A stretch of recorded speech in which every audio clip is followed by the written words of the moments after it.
Thiruvananthapuram Chempazhanthi agricultural improvement സഹകരണ സംഘത്തിൽ വൻ ക്രമക്കേട്. ബാങ്കിന്റെ ബാധ്യത 17 കോടിയെന്നാണ് ഇന്റേണൽ ഓഡിറ്റ് റിപ്പോർട്ട്. വായ്പ നൽകിയതിലും ഉദ്യോഗസ്ഥരെ നിയമിച്ചതിലും ക്രമക്കേടുണ്ടെന്നാണ് ഓഡിറ്റ് റിപ്പോർട്ടിലെ പരാമർശം. കോൺഗ്രസ് നേതാവും ബാങ്ക് പ്രസിഡന്റുമായ അണിയൂർ ജയകുമാർ കബളിപ്പിച്ചുവെന്ന് ഇന്നലെ ആത്മഹത്യ ചെയ്ത ബിജുകുമാറിന്റെ കുടുംബം 24നോട് പറഞ്ഞു. കബളിപ്പിച്ചത് തന്നെയാണ്, എന്റെ ചേട്ടനെ കൊന്നത് തന്നെയാണ്. ഞങ്ങളുടെ ബാങ്കിലെ ഒരു ശ്രീകാന്ത് എന്ന് പറയുന്ന സ്റ്റാഫിനെയും കൂടെ വിളിച്ചുകൊണ്ട് തന്നെ പോയി വച്ച് മോളാണ് പൈസ കൊടുത്തത്. 1 മാസം കഴിഞ്ഞെടുത്ത് തരാന്നാണ് പറഞ്ഞത്. അത് കഴിഞ്ഞാണ് നമുക്ക് ലേലച്ചിട്ടി കിട്ടുന്നത്. ഇതെല്ലാം ക്ലോസ് ചെയ്തിട്ട് പൈസയും കിട്ടിയില്ല, ഈ പറഞ്ഞ സ്വർണവും കിട്ടിയില്ല. വീട്ടിലും പറയണ്ടെന്ന് പറഞ്ഞു. ചേട്ടൻ ഇതിന് വേണ്ടിയിട്ട് 1 മാസം ആ ബാങ്കിൽ കയറി ഇറങ്ങി 6 മാസമായി. ശനിയാഴ്ച രാവിലെ ബാങ്കിൽ പോവാൻ വേണ്ടി ഇരുന്നെന്ന് ഇവിടെയുള്ള ആൾക്കാരെല്ലാം കൂടെ വിളിച്ച് എത്തി പോവാൻ സമാനപ്പെടെന്നൊക്കെ പറഞ്ഞതായിരുന്നു. ഇങ്ങനെ ചെയ്യുമെന്നും പ്രതീക്ഷിച്ചില്ല.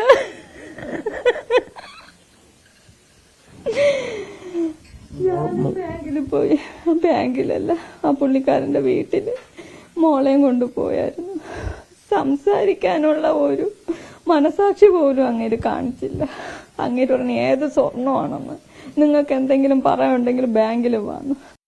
MG പ്രതീഷ് ഞങ്ങളുടെ പ്രതിനിധിയുണ്ട് തിരുവനന്തപുരത്ത് നിന്ന്. പ്രതീഷ്, ഈ ചെമ്പഴന്തിയിലെ അഗ്രികൾച്ചറൽ ഇംപ്രൂവ്മെന്റ് സഹകരണ സംഘത്തിൽ ഏത് തരത്തിലുള്ള തട്ടിപ്പുകളാണ് നടക്കുന്നതായി ഓഡിറ്റ് റിപ്പോർട്ടിൽ പറയുന്നത്? എന്താണ് ഇപ്പോൾ ഈ ആത്മഹത്യയുടെ കാരണം? ഇപ്പോൾ ഭാര്യയുടെ ആരോപണം ഇതിന് പിന്നിൽ ബാങ്ക് ജീവനക്കാർ ഉണ്ട് എന്നാണല്ലോ. എന്താണ് വിവരങ്ങൾ?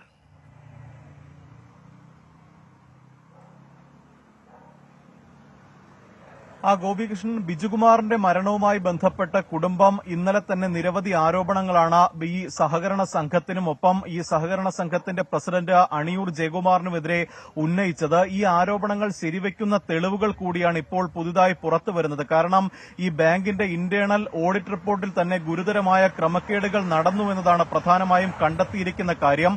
ഈ ബാങ്കിൽ നടത്തിയ ഓഡിറ്റിൽ 17 കോടി രൂപ ബാങ്കിന് അതായത് 17 കോടി രൂപ ബാങ്കിന് ഈ നഷ്ടമുണ്ട് എന്നും ബാധ്യത ഉണ്ട് എന്നതുമാണ് ഈ ഓഡിറ്റ് റിപ്പോർട്ടിൽ പറയുന്ന കാര്യം. മാത്രമല്ല, നിരവധി ക്രമക്കേടുകൾ ഈ ബാങ്കിൽ നടന്നു. വായ്പ നൽകിയതിലും ഉദ്യോഗസ്ഥരെ നിയമിച്ചതിലും ക്രമക്കേട് നടന്നു എന്നതാണ് ഓഡിറ്റ് റിപ്പോർട്ടിൽ പറയുന്ന കാര്യം. സഹകരണ ചട്ടം മറികടന്ന് ബാങ്ക് പ്രസിഡന്റ് ജയകുമാറിന്റെ സഹോദരിയുടെ മകളെ സെക്രട്ടറിയായി നിയമിച്ചുവെന്നും ഈ രീതിയിലാണ് തട്ടിപ്പ് നടത്തിയത് എന്നുമാണ് പ്രധാനമായും ആരോപണമായും ഒപ്പം ഈ ഓഡിറ്റ് റിപ്പോർട്ടിലും ഈ പരാമർശങ്ങൾ തന്നെയുണ്ട്.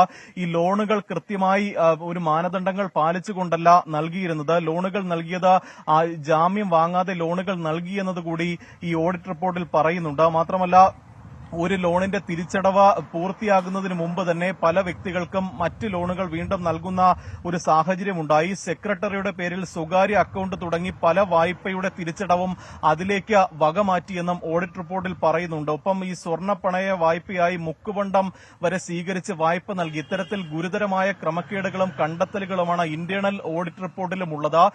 ഇതിന് പിന്നാലെയാണ്, അല്ലെങ്കിൽ ഇത്തരത്തിൽ ഈ ക്രമക്കേടുകൾ വരുമ്പോൾ തന്നെയാണ് ബിജുകുമാറിന്റെ കുടുംബം കഴിഞ്ഞ ദിവസം ആരോപണം ഉന്നയിച്ചത്. കാരണം ബിജുകുമാറിന്റെ മരണത്തിലേക്ക് നയിച്ചത് ഈ സഹകരണ സംഘം പ്രസിഡന്റ് ജയകുമാർ ആണ് എന്നതാണ് കുടുംബത്തിന്റെ ആരോപണം. ബിജുകുമാർ മരിക്കുന്നതിന് മുമ്പ് ആത്മഹത്യാക്കുറിപ്പിൽ ബാങ്ക് ഈ സഹകരണ സംഘം പ്രസിഡന്റ് വഞ്ചിച്ചു എന്നതാണ് ആത്മഹത്യാക്കുറിപ്പിലും എഴുതിയിരിക്കുന്നത്. അതുകൊണ്ട് തന്നെ ഈ ജയകുമാറിനെതിരെ ശക്തമായ നടപടി വേണമെന്നതാണ് കുടുംബത്തിന്റെ ആവശ്യം. ഈ ബാങ്ക് സഹകരണ സംഘം പ്രസിഡന്റിന്റെ സ്വകാര്യ ആവശ്യത്തിന് വേണ്ടിയായിരുന്നു ബിജുകുമാർ ഈ സ്വർണം പണയം വെച്ച് പണം നൽകിയത്. ഈ പണം തിരികെ ലഭിക്കാനായി മാസങ്ങളോളം ജയകുമാറിന്റെ വീട്ടിലും ഈ സഹകരണ സംഘത്തിലും കയറി ഇറങ്ങിയിരുന്നു. പക്ഷേ അപ്പോഴൊക്കെ തന്നെ പൂർണ്ണമായും അവഗണിക്കുന്ന ഒരു സമീപനമായിരുന്നു ജയകുമാറിന്റെ ഭാഗത്ത് നിന്ന് ഉണ്ടായത് എന്നാണ് കുടുംബം പറയുന്നത്. മകളുടെ വിദ്യാഭ്യാസ ആവശ്യത്തിന് വേണ്ടിയായിരുന്നു ഈ പണം തിരികെ ആവശ്യപ്പെട്ടത്. ഇത് ലഭിക്കാതെ വന്നതോടെയാണ് മനം നൊന്ത ബിജുകുമാർ ആത്മഹത്യ ചെയ്തെന്നാണ് കുടുംബം പറയുന്നത്. ആ ഭാര്യയും മക്കളും ഇത്തരത്തിൽ പറയുന്നുണ്ട്. കാരണം ഈ മരിക്കുന്നതിന് ദിവസങ്ങൾക്ക് മുമ്പ് വരെ വലിയ മനോവിഷമത്തിലായിരുന്നു ബിജുകുമാർ എന്നതാണ് ഭാര്യയും. ഏതായാലും ബിജുകുമാറിന്റെ മരണത്തിന് ഉത്തരവാദികൾ ബാങ്കുകാരാണ് എന്ന ഒരു വലിയ ആരോപണം ഭാര്യ ഉന്നയിക്കുന്നുണ്ട്. ബിജുകുമാറിന്റെ മകൾക്ക് എന്താണ് പറയാനുള്ളതെന്ന് കൂടി കേൾക്കാം. അങ്ങള് പറ്റിച്ചാണ്, ഇനി കിട്ടാൻ വല്ല വഴിയുണ്ടോന്ന് അറിയത്തില്ല, എന്തെങ്കിലും ചെയ്യാം, പോയി സംസാരിക്കാം എന്നൊക്കെ. എന്നിട്ട് അച്ഛൻ ഇങ്ങനെയൊക്കെ ചെയ്യുമെന്ന് ഒരിക്കലും പ്രതീക്ഷിച്ചില്ല.